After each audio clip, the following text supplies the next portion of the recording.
lingkuran kahit saan dalhin. Ikaw ay lagi kung susundin, anuman ang suliranin. Lahat ay aking kakayanin, pagkat ikaw ay kapiling. Subukin man ng panahon, mananatili sa'yo, Panginoon.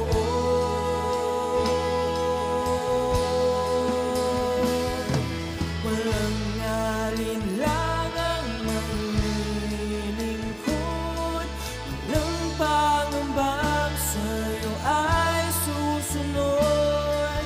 Hindi susuko at hindi hinto, patuloy lamang sa iyo, Panginoon.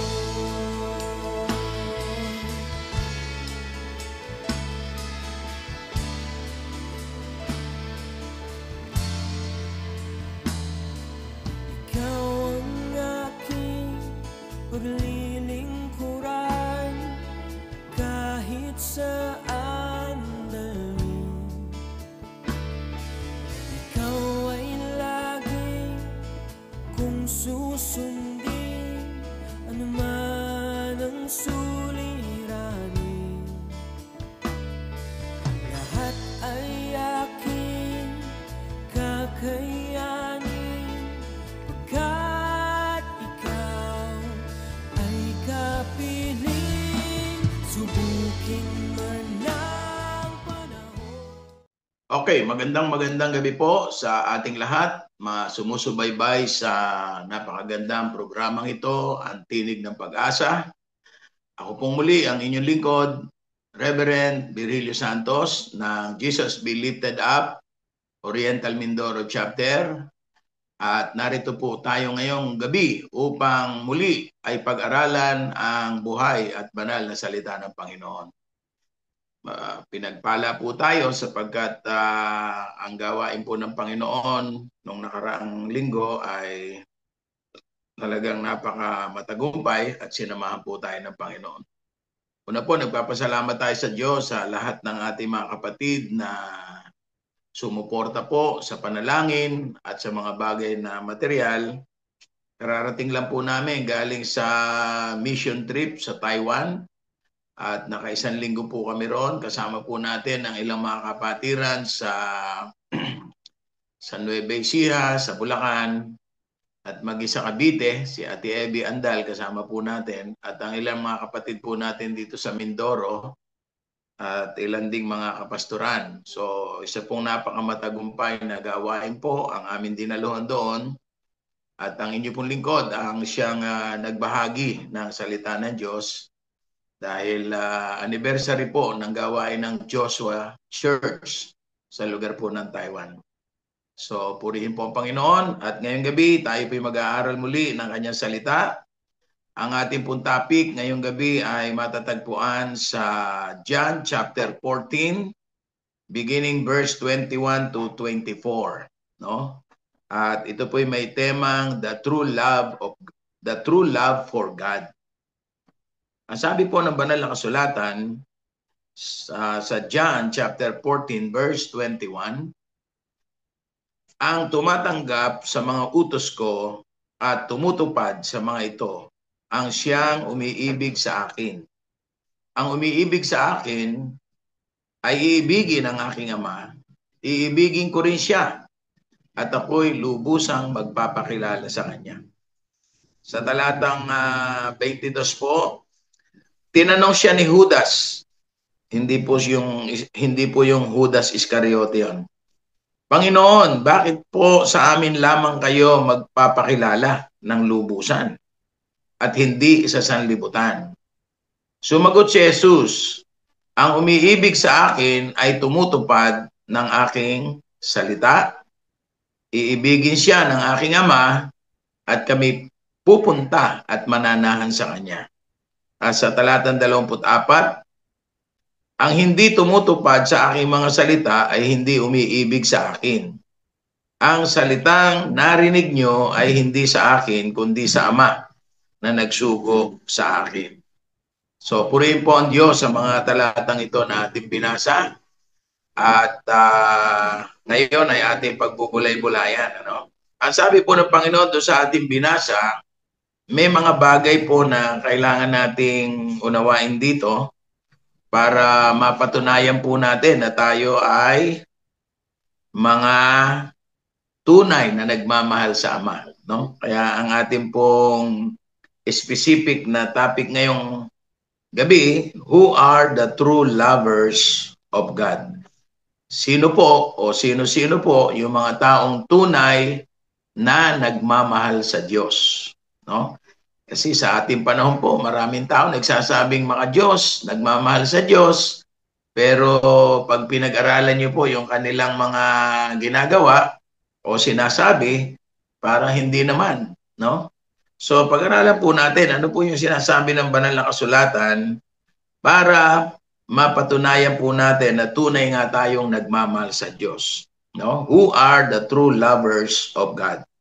Ang number 1 po, sabi dito, those who receive God's command or God's instruction. Ano? Sabi ng verse 21 sa ating binasa kanina, ang tumatanggap sa mga utos ko at tumutupad sa mga ito ang siyang umiibig sa akin. Ang umiibig sa akin ay iibigin ng aking Ama at iibigin ko rin siya. At ako'y lubusang magpapakilala sa Kanya. So, doon sa first part po, ang sabi doon, ang sino man nagmamahal sa Ama ay yung tumatanggap, no, sa Kanyang mga ipinag-uutos. Those who receive His commandments, ano, His instruction. At kung babasahin po natin yung verse 23, no? Ang umiibig sa akin ay tumutupad ng aking salita, iibigin siya ng aking Ama at kami pupunta at mananahan sa Kanya. So binanggit pong muli, no? So dalawang bagay po agad ang tinuturo ng Biblia para mapatunayan natin na tayo po ay tunay na nagmamahal sa Diyos. Una, yung pong tumatanggap o nakikinig ng Kanyang buhay at banal na salita. Pangalawa, yung tumutupad nito. So yun po yung pangalawa, yung obedience, ano? Tinutupad nito at isinasagawa ang salita o kalooban ng Diyos. Doon sa unang bahagi, ang sabi po dito sa Joshua chapter 1 verse 8, ang tinutukoy po dito ay ang salita ng Diyos na sabi roon, huwag mong kaliligtaang basahin ang aklat ng kautusan. Pagbulay-bulayan mo iyon araw at gabi upang matupad mo ang lahat ng nakasaad doon. Sa ganon, magiging masagana at matagumpay ang iyong pamumuhay. So, yung po palang pagtanggap sa salita ng Diyos ay may kasamang pagbubulay-bulay. Ano? Una sa lahat, yung pinagbubulayan natin, pinag-aaralan natin, ini-internalize po natin ang salita ng Diyos. No?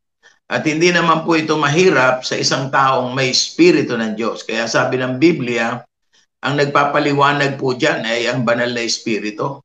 No? Kaya nga po sa ating pagbabasa o pag-aaral ng salita ng Diyos, kailangang i-acknowledge po natin ang Holy Spirit na siyang magpapaunawa sa atin ito. So yun po ay sa pamamagitan ng ating pananalangin muna. No? Hindi basta nabasa lang ng basa, na parang nagbabasa ng pocketbook o comics, kundi talagang dinadalangin natin sa Panginoon, Lord, ano ba ang ibig mong ipahatid? Ano po ba ang revelation mo sa akin? No? Kasi ang salita po ng Diyos ay buhay. Sabi nga ng Acts 4:12 o ng Hebrews 4:12, ang salita ng Diyos ay buhay, makapangyarihan. Ano? Ang pinagkumparahan po dito ay yung tabak na magkabilay talim, double blade. At nalalaman nito ang iniisip at binabalak ng tao. So dahil ang salita po ng Diyos ay makapangyarihan, Una, siyempre, magbigay galang po tayo sa salita ng Diyos, no? At siyempre, kapag gumagalang po tayo sa salita ng Diyos, gumagalang po tayo sa Panginoon. Sapagkat sabi nga, ang salita ng Diyos at ang Diyos mismo ay hindi pwedeng paghiwalayin. Lagi magkasama po yan. Kaya sabi po ng Proverbs 4, verse 20 to 22, aking anak, salita ko ay pakinggan mong mabuti, ang pakinig mo ay ikiling sa aking sinasabi. Huwag itong pabayaang mawala sa paningin, sa puso mo ay iukit ng mabuti at malalim. Pagkat itong kaalaman ay daan ng buhay, nagbibigay kalusugan at kagalingan sa katawan. So, purihin ng Diyos, ano? Sabi rito, yung salita daw po ng Diyos sa sandaling pakinggan nating mabuti, no? Pagbulay-bulayan natin, kumbaga sa pagkain talagang lasahan natin ng husto, simsimin natin yung sarap, no? At ang sabi ro sa verse 21, itanim daw po natin sa ating puso, iukit, no? Sapagkat pag ito'y napatanim sa puso, no? Kung ano laman ng puso po natin, kung ang pangako ng Panginoon, mga salita ng Diyos na sa ating puso, yan po ang ilalabas ng ating bibig. Kaya napakahalaga po na ang salita ng Diyos ay ating tinatanggap, pinag-aaralan, pinagbubulay-bulayan, no? At ang message po nito, sabi rito, ang blessing, sapagkat itong kaalaman sa salita ng Diyos ay daan ng buhay. No, magkakamit po tayo talaga ng buhay dito, isang buhay na ganap at kasiyasya, no? At hindi lamang 'yon, sabi rito, physically nagbibigay ng kalusugan at kagalingan sa katawan. So, parang ano po, no? Parang medicine, parang gamot. At totoo naman po ito sapagkat may binanggit po ang Biblia na sa pagka naunawaan natin yung mga pangako ng Diyos, sabi ng Isaiah 53, no? Ang sinabi ng 1 Peter 2:24, pangako po ng Diyos, yung salita ng Diyos, ano? Na sa kanyang mga latay na tinanggap doon sa krus ng Kalbaryo, tayo po ay nagsigaling. So kung mapapanampalatayanan po natin ito, pwede nating makamit ang kagalingan ay kahit hindi po tayo uminom ng gamot, no? Yung gamot ho, yung mga medicine, hindi ho natin kalaban yan eh. Lalo yung mga doktor, hindi po natin kalaban. Kakampi nga po yan ng tao eh. Kaya lang, may limitasyon po yan. Pansinin niyo po ang mga doktor, kapag meron silang ginagamot na pasyente at hindi na nila kaya, kaya sasabihin nila, ipagpasa Diyos na po natin. Dahil sila ay limitado. Ano? Pero ang Diyos, no, sabi ng banal na kasulatan, He is the God of all flesh. And there's nothing too hard for Him. Walang mahirap sa Diyos. Magtiwala lamang po tayo sa kanyang mga salita. Ang sabi dito sa 2 Timothy 3:16 and 17, ang lahat ng kasulatan ay kinasihan ng Diyos at kapaki-pakinabang sa pagtuturo ng katotohanan. So ang tinuturo po ng salita ng Diyos, totoo. Hindi po bulaan ang salita ng Diyos. Sa pagsaway sa kamalian, sa pagtutuwid sa likong gawain, at sa pagsasanay para sa matuwid na pamumuhay. So ito po ang matatanggap po natin, no? Kapag ang salita ng Diyos ay ating binasa, no, pinagbulay-bulayan at pinanampalatayanan, no? Kayang ayusin, baguhin, linisin ang ating buhay. At ako po ay nagpapasalamat sa Diyos sapagkat ako po mismo ay recipient ng salita ng Diyos. No, nangyaring na bago po ang aking buhay na dati nasa bulid ng kasalanan, nasa sumpa ng kasalanan, pero salamat sa Diyos dahil sa kanyang salita na aking pinanampalatayanan, tayo po ay unti-unting binago at binabago pa ng Panginoon. Yun. So, yun po ang sabi. Verse 17, binanggit din po, upang ang lingkod ng Diyos, tayo po, ay maging ganap at handa sa lahat ng mabubuting gawain. So, sa pamamagitan po ng pag-aaral natin na salita ng Diyos, inihahanda pala tayo ng Diyos para sa mabubuting gawain, no? At sa paglilingkod sa Kanya, siyempre. Pangalawang bagay para mapatunayan po natin, no, na tayo'y mga nagmamahal sa Ama, sabi rito, those who obey His word and apply it in his or her life. So, yun po yung pangalawa na ating binanggit na rin kanina. Kaya sabi ng John 15:10, kung tinutupad ninyo ang aking mga utos, mananatili kayo sa aking pag-ibig. Kung paanong tinupad ko ang mga utos ng aking Ama, ako'y nananatili sa kanyang pag-ibig. So, purihin ng Diyos, ano? Kapag talagang tinutupad po pala natin, sinusunod ang salita ng Diyos, doon natin mapapatunayan na ang pag-ibig ng Diyos ay nananatili sa atin. At tayo naman sa Kanya, siyempre. No? Ang sabi ng verse 5 ng 1 John chapter 2, verse 5, ngunit ang tumutupad sa salita ng Diyos ay umiibig ng wagas sa Diyos. O, ang linaw.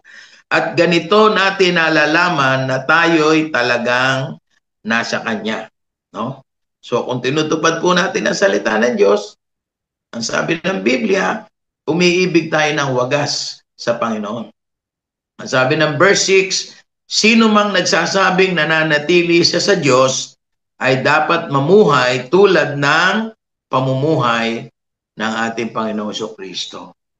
So kung sinasabi natin na tayo sa Diyos at nananatili sa Diyos, ay ang buhay po natin dapat check sa Panginoon, ano? Pasado sa Panginoon. At namumuhay tayo tulad ng ipinamuhay na ating Panginoon. Dahil nung namuhay po siya sa loob ng 30 taong mahigit, sabi ng Biblia, siya po hindi nagkasala. No? Siya po ay sumunod 100% sa ipinag-uutos sa kanya ng kanyang amang sumasalangit. Ang sabi ng 1 John chapter 5 verses 3 and 4, sapagkat ang tunay na pag-ibig sa Diyos ay ang pagtupad sa kanyang mga utos. At hindi naman napakahirap sundin ang kanyang mga utos. No? So, kung minsan, maraming tao nagsasabi, naku, hirap naman sundin ng Diyos. Lalo na pag ang pag-uusapan yung mga bisyo-bisyo, no? Hirap daw alisin. Sa totoo lang, hindi natin talaga kayang alisin yung bisyo kung hindi tayo sasamahan ng Diyos. Kaya nga sabi ni Lord, apart from Him, we can do nothing. Ako po, natanggal ko po yung bisyo ko, naalis po yan sa biyaya ng Panginoon. Ano? Binigyan niya po ako ng conviction, binigyan niya po ako ng self-control. Ano? Isa po yan sa bunga ng Espiritu upang talikdan yung dati kong buhay at sumunod sa Panginoon. No? Sabi ng verse 4 sa ating binasa, sapagkat napagtatagumpayan ng mga anak ng Diyos ang sanlibutan at nagtatagumpay tayo sa pamamagitan ng ating pananampalataya. So sa pagitan ng pananampalataya, we can do all things. No? Mapagtatagumpayan po natin ang lahat ng bagay. Ano mang pagsubok yan, ano mang kabigatan sa buhay, kahirapan, mapagtatagumpayan po natin yan. Magtiwala lang po tayo at sundin ang kalooban ng Diyos, ang kanyang mga salita. Pangatlo, who are the true lovers of God? Ang pangatlo po, those who love his or her brethren and his enemy. No? Medyo mahirap po ito, no? Sabi rito sa Matthew 5:43 and 44, narinig nyo ang sinabi, ibigin mo ang iyong kapwa at kamuhian mo ang iyong kaaway. Nako, grabe. Ito po yung sinasabi ng Old Testament, inulit lang po ng ating Panginoon. No? Pero yung verse 44, ang sabi diyan, ang sabi po ng verse 44, ngunit ito naman ang sinasabi ko, sabi ng Panginoon, ibigin ninyo ang inyong kaaway o ang inyong mga kaaway at ipanalangin ninyo ang mga umuusig sa inyo. Medyo mahirap gawin ito sa isang hindi talaga masunurin sa kalooban ng Diyos. Ano? Sipin mo kung sino yung umuusig sa iyo, naninira sa iyo, gumagawa ng masama, pinaiibig ng Diyos. No? Pinaiibig ng Diyos at Ang sabi rito, ipanalangin pa natin. Kung minsan, nung araw, pagka nananalangin tayo o nagsasalita ng mga bagay patungkol sa ating kaaway, puro sumpa, di ba?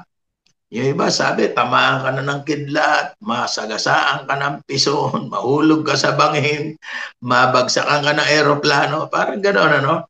Sa halip na magsalita tayo ng mabuti para sa kanila, hindi, kasi yun ang nature po natin. No? At sa Old Testament, ang labanan po talaga nung araw, mata sa mata, ngipin sa ngipin, buhay sa buhay. Ang ibig sabihin no, kapag ikaw ay binungian o nabungi ang ngipin mo dahil sinuntok ka halimbawa ng kaaway mo, pwede mong gantihan din ng susuntukin din. No? Kapag ka nadukit ang mata mo, pwede mo rin dukitin. No? Kasi mata sa mata eh. Kapag buhay ang inutang, sabi ron, buhay din ang kabayaran. Pwede rin patayin. Sa kautusan po yun. Wala na po tayo sa ilalim ng kautusan, mga kapatid. Nasa ilalim na po tayo ng habag at biyaya ng Diyos. At ang sabi ng Panginoon dito, no, hindi lamang yung mga kaibig-ibig ang ating iibigin. Siyempre, yung mga kapatid natin, mga mahal natin sa buhay, no, yung mga gumagawa ng mabuti sa atin, madaling ibigin yan kasi nagbibigay sila sa atin, nagmamahal din sila. Paano yung mga taong hindi nagmamahal? Yung mga umaaway sa atin, parang mahirap ibigin, ano po? Pero ang kalooban ng Diyos, no? Sabi rito sa Matthew 22 verse 39, ito naman ang pangalawa. Kasi yung una, ibigin mo ang Diyos ng buong puso, buong lakas, buong kaluluwa, di ba ba? Pangalawa, sabi rito, ibigin mo ang iyong kapwa, gaya ng pag-ibig mo sa iyong sarili. Paano po ba natin minamahal ang ating sarili? Dinadamitan, pinakakain, binibihisan, nililinis, no? Di ba? So, ganun din po ang ating gawin sa ating kapwa. Kung paano tayo pinagmamahal sa ating sarili at inaalagaan natin ang sarili, sabi ng Panginoon, ibigin mo rin ang iyong kapwa gaya ng iyong sarili. Tayo po, nung araw, likas tayong mapanglamang, no? Kung nagbibigay man tayo sa ating kapwa, halimbawa, pagkain o prutas o anumang bagay, tinitingnan natin yung mga pabulok na, yung sira-sira na, yung parang patapo na lang, yun na binibigay. Pero sabi ng Bible, gaya na pagmamahal mo sa iyo sarili. Kung ang gusto mong kumain ng masarap, abay pakainin mo din ng masarap ang iyong kapwa. No? Kung gusto mong magbihis ng maganda, abay bihisan mo rin ang iyong kapwa, sabi ng Bible. No? Sabi ng Luke 6:27 and 28, subalit sinasabi ko sa inyo, mga nakikinig sa akin, o nakikinig po ba tayo? Mahalin ninyo ang inyong mga kaaway at gawa ng mabuti ang mga napopoot sa inyo. Grabe. Mahalin ang mga kaaway, gawan nyo ng mabuti, no? Lalo na yung nagagalit sa inyo. So hindi na po pala talaga kalooban ng Diyos na kapag sinampal ka, sasampalin mo rin. No? Kapag sinaktan ka, sasaktan mo rin. Hindi. Sabi rito, yung napopoot sa iyo, gawa mo na mabuti. Di ba? Sa halip na gantihan mo ng mura, kasi ganun nung araw, pag minura kayo, mumurahin mo din eh. At yan ho ay, yan ang nangyayari sa mundo. At naalala ko, marami akong napapanood na ganyan, ano? Na kapag hinamon ng away, minura, ginagantihan lang. Pero pag kalooban ng Diyos, ang pag-uusapan, mga kapatid, no? Pagpalain ninyo, sabi ng verse 28, pagpalain ninyo ang sumusumpa sa inyo at ipanalangin ang mga nang aapi sa inyo. Grabe po yun, no? Para maipakita po natin ang pag-ibig natin sa Diyos, Ama, pagpalain natin yung mga napopoot sa atin, ipanalangin natin. No? Yung sumusumpa at yung mga nang-aapi. Magagawa lang po natin ito, mga kapatid, kung talagang tayo nagmamahal sa Diyos. Yun po ang sabi. Ang Panginoong Hesus nga, nagsabi sa Luke 23, verse 34, ginawan po siya ng masama ng mga sundalong Hudyo, no? Nung siya ipapako sa krus, pinahirapan muna, no? Ang Panginoong Hesus ay nagsabi, sabi niya sa Lucas 23:34, Ama, patawarin mo sila sapagkat hindi nila nalalaman ang kanilang ginagawa. Isipin niyo yun. Ginawa na ng masama, sinampal, dinuran, no? Hinagupit ng latigong bakal, pinutungan ng koronang tinik, sinibat sa tagiliran, lahat na, no? Ang Panginoon ay sabi, Ama, patawarin mo po sila sapagkat hindi nila nalalaman ang kanilang ginagawa. Grabe po ito. 1 Peter chapter 3 verse 9. Huwag ninyong gantihan ng masama ang masama. Huwag ninyong sumpain ang sumusumpa sa inyo. Sa halip, pagpalain nyo sila dahil pinili kayo upang tumanggap ng pagpapala ng Diyos. Yun po pala, no? Tayo po pala itatanggap ng pagpapala mula sa Panginoon kung susundin po natin ang kanyang kalooban. Kung mamahalin natin ang ating kaaway, hindi lamang yung mga kapatid, no? Yung sumusumpa sa iyo, sabi rito, yung gumagawa ng masama, huwag mong gagantihan ng masama. Yung sumusumpa, huwag mong sumpain. Ipag-pray mo na pagpalain pa ng Panginoon, na mabuksan siya sa katotohanan at makilala niya ang Panginoon sa isang biblical at personal na kaparaan. Meron pong advice, no? Itong si Apostol Juan sa 1 John 4:20 and 21. Ang sabi rito, ang nagsasabing iniibig ko ang Diyos, subalit napopoot naman sa kapatid ay sinungaling. Kung ang kapatid na kanyang nakikita ay hindi niya magawang ibigin, paano niya maiibig ang Diyos na hindi niya nakikita? Oo nga naman. Paano mong maiibig ang Diyos na hindi mo nakikita? Yung nakikita mong kapatid ay kinapopotan mo, kinagagalitan, hindi mo magawang ibigin. So ang tawag ng Diyos po dito, sinungaling. At ang lahat ng sinungaling, ang sabi na Revelation 21, pag binasa po natin doon, lahat ng mga sinungaling ay mapupunta doon sa naglalagablab na apoy, no? Doon sa dako ng paghihirap. So kasama pala po yun sa mapaparusahan. Ang mga sinungaling, ang mga nagsasabing mahal nila ang Diyos, pero hindi naman makita sa kanilang buhay, hindi nila magawang mahalin ang kanilang kapwa, no? Praise God. At meron pang binanggit, no? Proverbs 24 verse 27. Ito maganda, sabi rito, huwag mong ikagalak ang pagbagsak ng iyong kaaway ni ang kanyang kapahamakan. So ang linaw po, no? Huwag daw po nating ikatuwa na kapag ang ating kaaway napapahamak, o halimbawa, biglang namatay si ganon, naku, buti nga sa kanya. Masamang tao naman yan. Gumawa yan ng kalokohan ng masama sa akin, kaya salamat, namatay na. Mali pala yun, no? Kasi kapag ganun po tayo, hindi natin masabing nagmamahal tayo sa Diyos kung hindi tayo nagmamahal sa kapwa at mag-isa ating kaaway. Huwag daw po nating ikagalak o ikatuwa kapag napahamak ang isang tao o ang ating kaaway, no? Kundi sa halip, ipanalangin po natin. Ito po sabi ng Proverbs 25:21 and 22. Kapag nagugutom ang iyong kaaway, ay pakainin mo. At kung ipapakainin mo, yung masarap, no?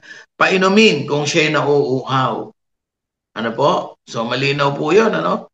Sa gayon, mailalagay mo siya sa kahihiyan at tatanggap ka pa ng gantimpala mula kay Yahweh. Oo nga naman. Kapag yung kaaway mo, ginagawan mo na mabuti, no? Binibigyan mo pa ng pagkain at inumin, mapapahiya yun. Sasabihin na sa sarili niya, nako, itong kaaway ko, itong ginawa ko na nga ng masama, ginantihan pa ako ng mabuti, pinagpala pa ako, no? Kaya sabi rito, tatanggap ka pa ng gantimpala mula sa Diyos kapag pinakain mo ang iyong kaaway, o pinainom. Ibig sabihin, kung ano yung pangangailangan niya, pwede mong ipagkaloob sa kanya, no? Kung kaya, siyempre, no? Pero sa atin po bilang Kristiyano, kaya po tayo pinagpapala ng Diyos, hindi po para sa atin lahat 'yan, no? May mga bagay na ibinibigay o pinadadaan ng Diyos sa ating kamay, sa ating buhay para maging pagpapala din po tayo sa iba, no? So, ang pang-apat at ito po ang huli, who are the true lovers of God? Those who give generously and cheerfully. Ang tunay na nagmamahal daw po sa Diyos ay yung bukas ang palad at nagbibigay, no? Kasi alam niyo kung bakit? No, hindi natin pwede sabihin mahal natin ang Diyos, wala naman tayong maibigay. Sabi nga doon sa kasabihan you can give without love, but you cannot love without giving. Hindi mo pwede sabihin nagmamahal ka, wala ka namang maitulong, wala kang maibigay, no? Kaya patunayan natin na talaga nagmamahal tayo sa Diyos. Sabi ng Proverbs 19 verse 17, parang nagpapautang kay Yahweh ang pagtulong sa mahirap. No, hindi lang ho sa Panginoon ito, maging sa mga nilikha ng Diyos, kailangan natin tulungan. At ang sabi, parang pagpapautang kay Yahweh ang pagtulong sa mahirap, at pagdating ng panahon, si Yahweh ang magbabayad. Yun po ang magandang balita, no? Kapag pala ikaw ay nagpapautang o tumutulong sa mahirap, ang pinapautang mo si Lord. At kapag si Lord ang nagbayad, ay siya, sigurado po, siksik, liglig at umaapaw. Amen? No? Praise God. Ang mahirap, sabi ng Proverbs 22 verse 29, o Proverbs 22 verse 9, ang mahirap ay bahaginan mo ng pagkain at tiyak na ikaw ay pagpapalain. So yung mga tao pong kapuspalad, yung mahirap, alam nyo, dito sa Mindoro, marami po ditong katutubo. Marami pong mga kababayan po natin dito na mga katutubong mangyan na kapag taglamig, bumababa sila ng bundok at nanghihingi ng limos.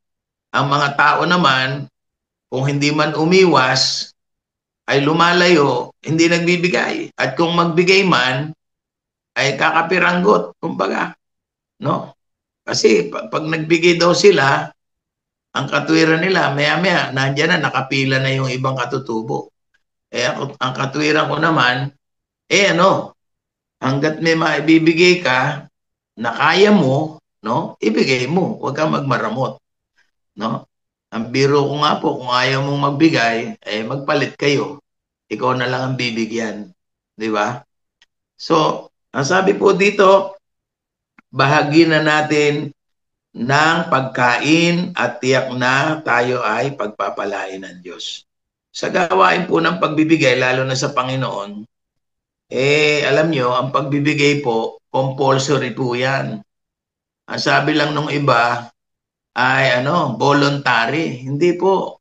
Kung ikaw ay mananampalataya, Kristiyano ka, ang pagbibigay po ay normal sa mga mananampalataya. At ito po ay compulsory.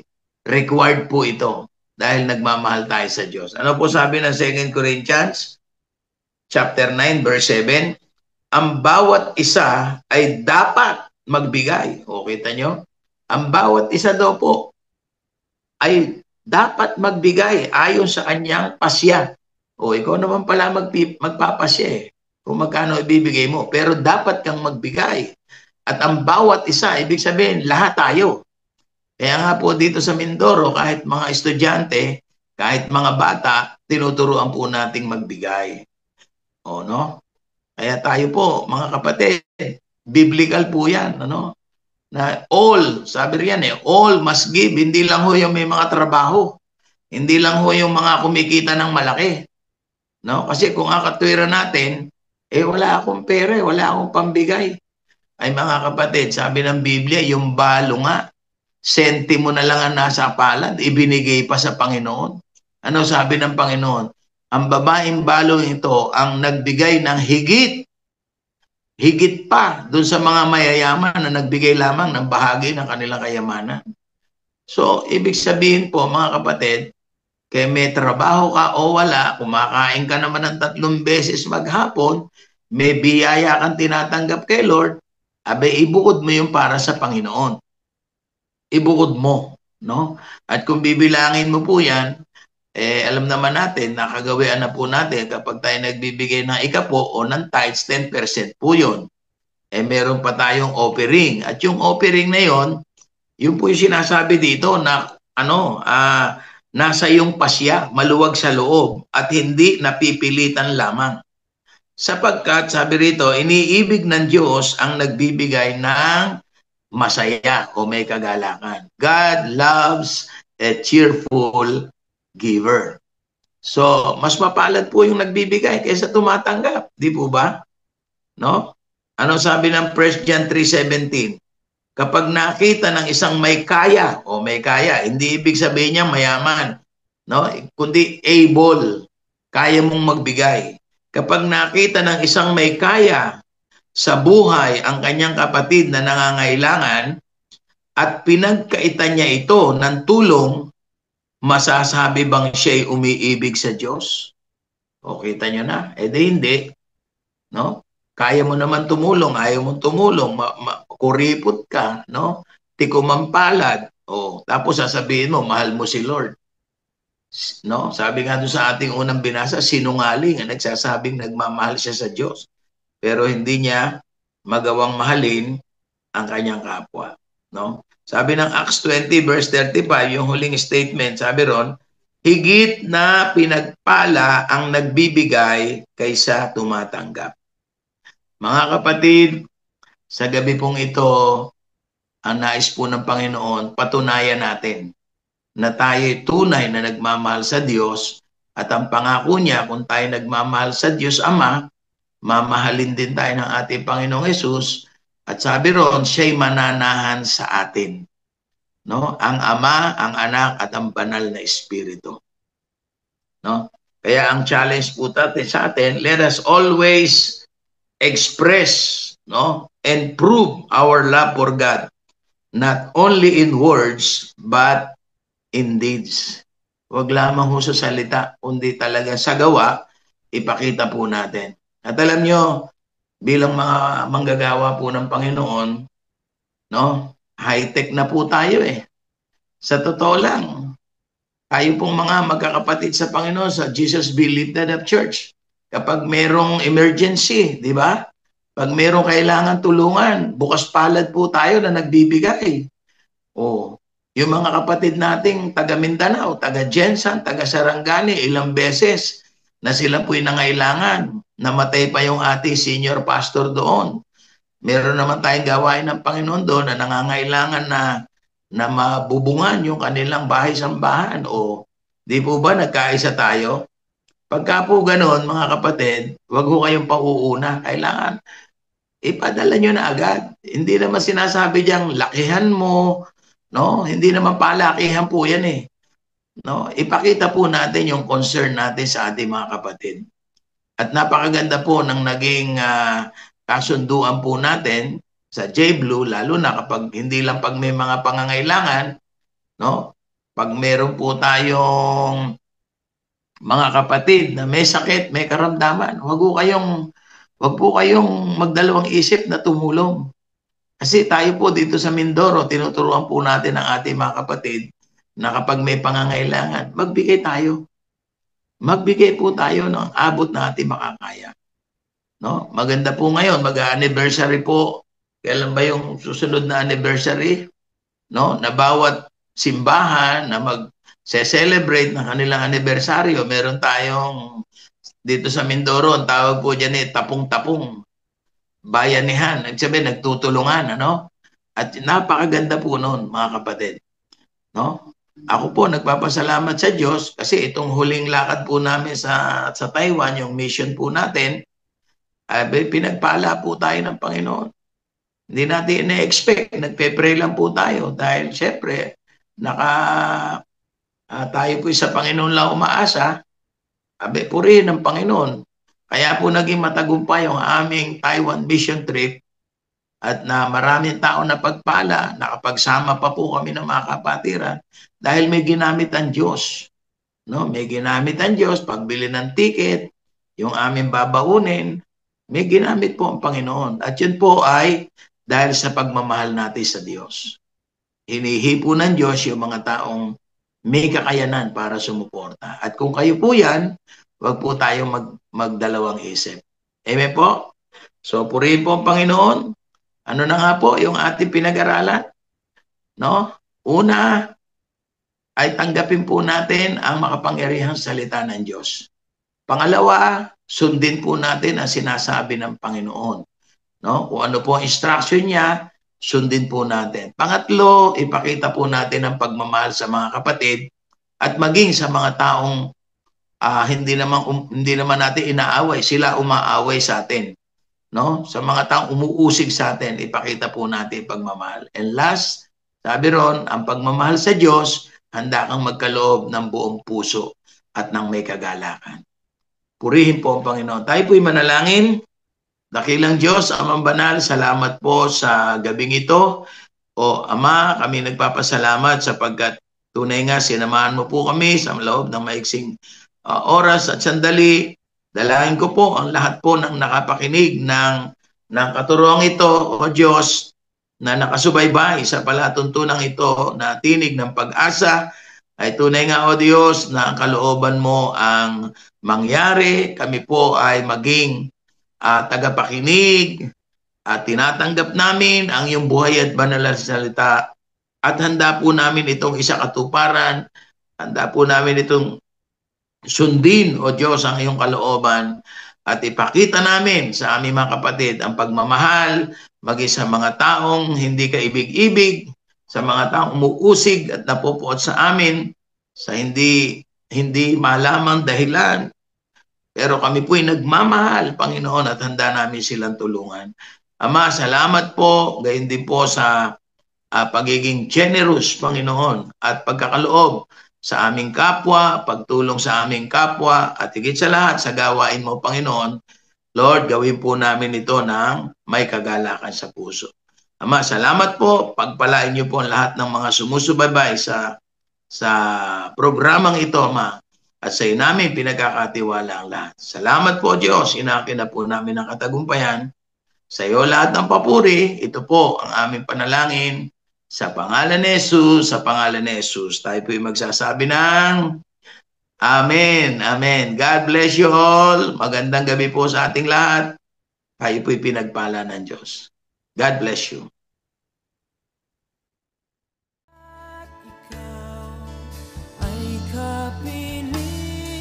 Subukin man ng panahon, mananatili sa'yo, Panginoon.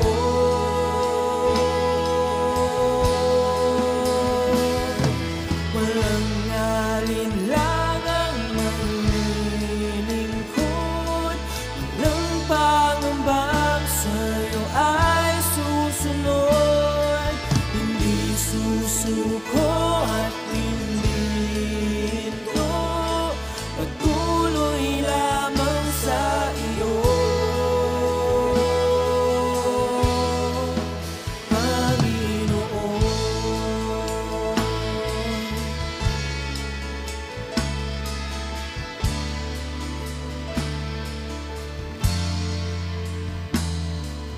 Ikaw ang aking paglilingkuran kahit saan dalhin. Ikaw ay lagi kong susundin, anuman ang suliranin. Lahat ay aking kakayanin pagkat ikaw ay kapiling. Subukin man ng panahon, mananatili sa'yo, Panginoon.